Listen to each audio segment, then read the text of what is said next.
kita nak mula belajar hari ni. Saya nak seorang tarik. Dah lalang Kalisha yang tanya, Kalisha yang tarik. Baik.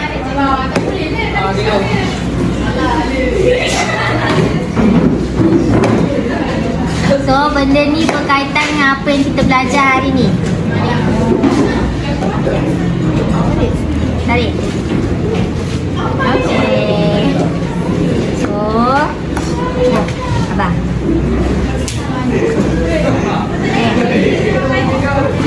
Tak. Tak ada baca. Awak. Ni.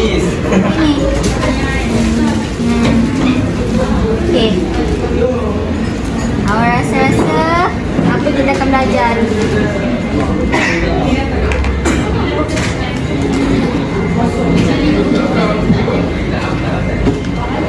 Okay, siapa tahu apa yang kita akan belajar hari ni berkaitan dengan gambar ni? Masjid. Ini bangunan Putrajaya. Ini bangunan Putrajaya lah.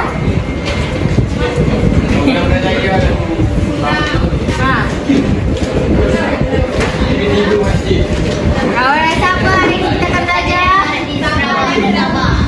Betul, pentadbiran di Sabah dan Sarawak. Terima kasih. Okey.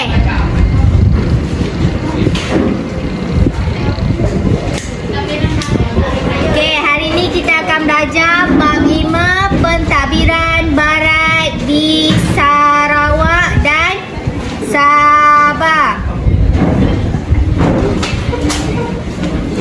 Tolong respon sikit kalau saya cakap. Okey. Okey. Yang pertama, pengenalan ekonomi moden oleh kuasa barat di negara kita. Yang kedua, pentadbiran barat berkaitan dengan ekonomi. Yang ketiga adalah kesan ekonomi akibat pentadbiran barat di negara kita. Yang keempat adalah kesan sosial akibat perkembangan ekonomi di negara kita. Okey, untuk 5.1, latar belakang pemerintahan tempatan di Sarawak dan Sabah.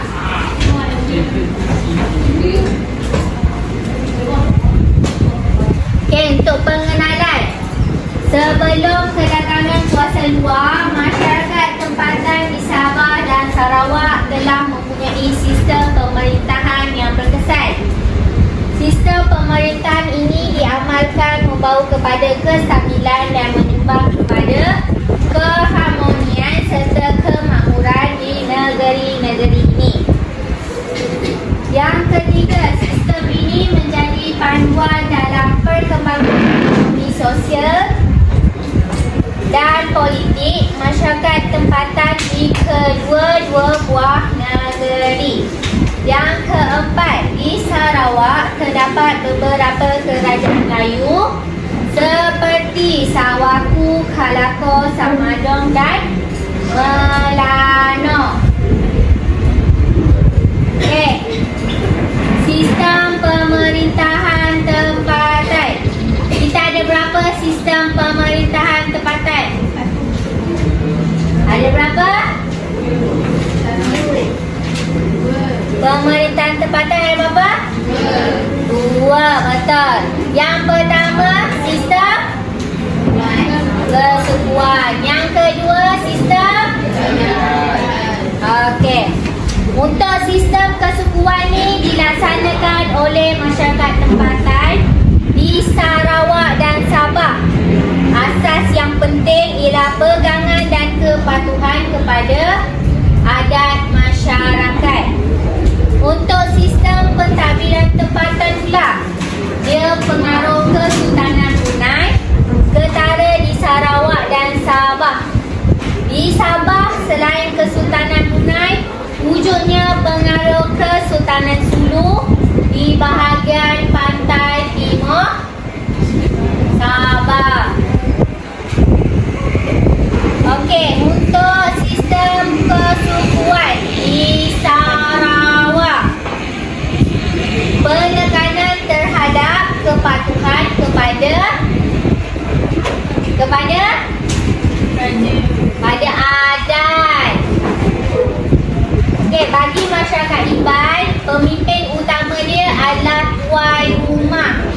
Beliau menjadi sumber autoriti masyarakat.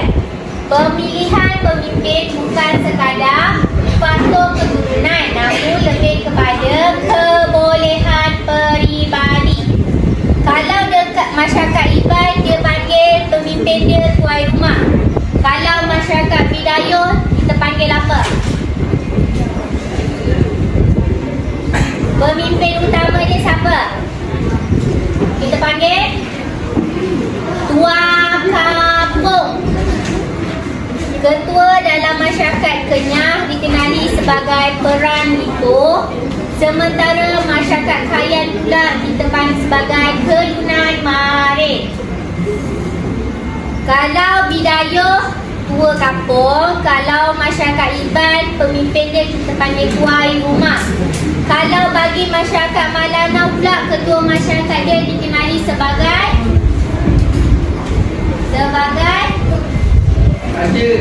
Menteri. Pemimpin menjadi orang tengah untuk menyelesaikan pertelingkahan dalam kalangan penduduk dan memastikan keharmonian berkekalan antara masyarakat yang mengamalkan sistem kesukuan ni adalah masyarakat Iban, Bidayuh, Kenyah, Kelabit dan Kayan. Okey, saya nak tanya sekali lagi. Kalau masyarakat Bidayuh, sumber ketua pemimpin dia kita panggil apa? Apa? Tak dengar? Kalau masyarakat Malanau, kita panggil sebagai apa ketua dia? Menteri. Kalau masyarakat Iban pula, pemimpin dia kita panggil? Tak dengar? Okey. Seterusnya adalah sistem kesukuan Sabah. Pegangan adat dia menjadi alat kawalan sosiopolitik yang berkesan.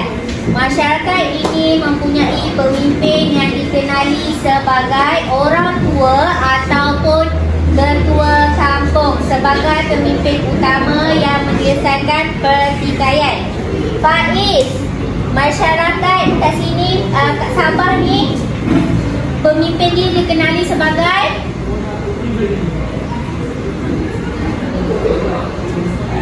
kat Sabah orang tua. Kat Sabah kita panggil pemimpin dia sebagai orang tua. Selain itu, sistem pemerintahan mengandungi majlis kampung dan tukang-tukang adat. Majlis kampung membantu orang tua dalam pengurusan adat dan kehidupan seharian. Orang tua yang termasuk majlis kampung ni, bantu orang tua tu adalah orang ketua kampung, okey?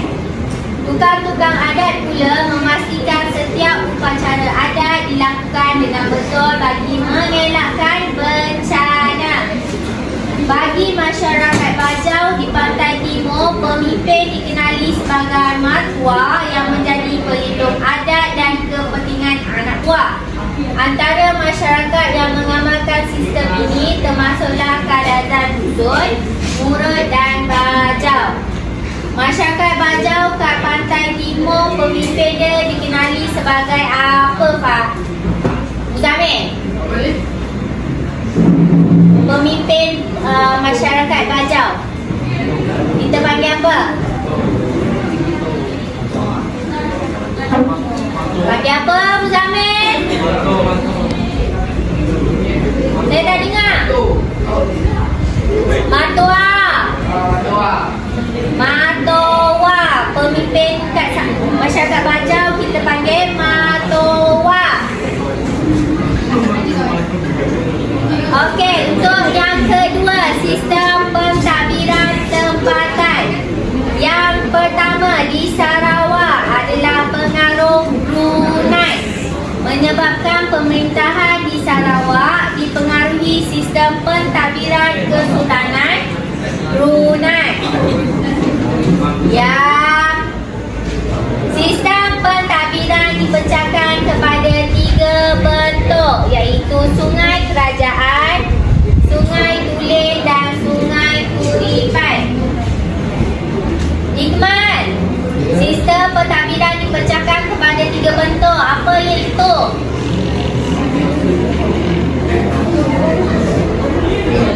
Sistem pentadbiran dekat Sarawak tu dipecahkan kepada 3 bentuk. Apa dia?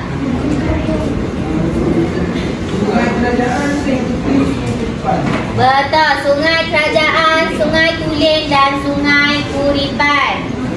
Pentadbiran dijalankan oleh pembesar tempatan yang menjadi wakil sultan atau pembesar yang memiliki wilayah tersebut. Kawasan di Sungai Sarawak ditadbir oleh Datuk Patinggi, Datuk Bandar dan Datuk Temenggung sebagai wakil sultan Brunei. Yang keempat, kawasan pedalaman ditadbir oleh orang kaya seperti orang kaya Berti di Padeh, orang kaya Antau di Limbas, orang kaya Jugah di Lundu dan orang kaya Gasing di Skram. Kuasa Kesultanan Brunei di Sarawak adalah berasaskan kepada sistem penguasaan tanah.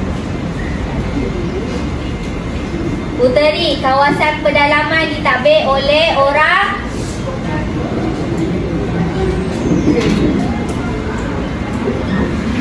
kawasan pedalaman di Sarawak ditadbir oleh orang kaya, betul.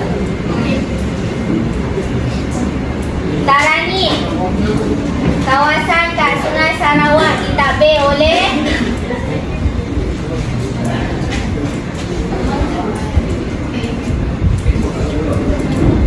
Datuk Patinggi, betul. Okey, sistem yang seterusnya adalah sistem kedatuan di Sarawak. Sistem kedatuan merupakan sistem pemerintahan tradisi masyarakat Melayu di Sarawak yang berpusat di sekitar Sungai Sarawak. Sistem ini merupakan kesinambungan daripada sistem kerajaan yang terdapat sebelum ini di Sarawak. Okey, yang pertama, sistem ini diamalkan oleh kerajaan awal yang wujud di Sarawak. Kerajaan Sawaku merupakan antara kerajaan awal yang terletak di sekitar Sungai Sarawak, ditadbir oleh Datu Merpati Jepang. Iraq, kerajaan awal yang terletak di Sarawak, kerajaan apa? Kerajaan awal yang terletak di sekitar Sungai Sarawak adalah kerajaan Sawaku, betul.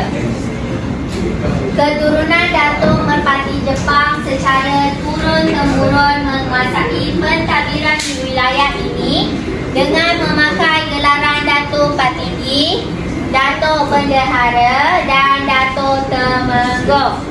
Sewaktu pengaruh Kesultanan Brunei, golongan pembesar ini menjadi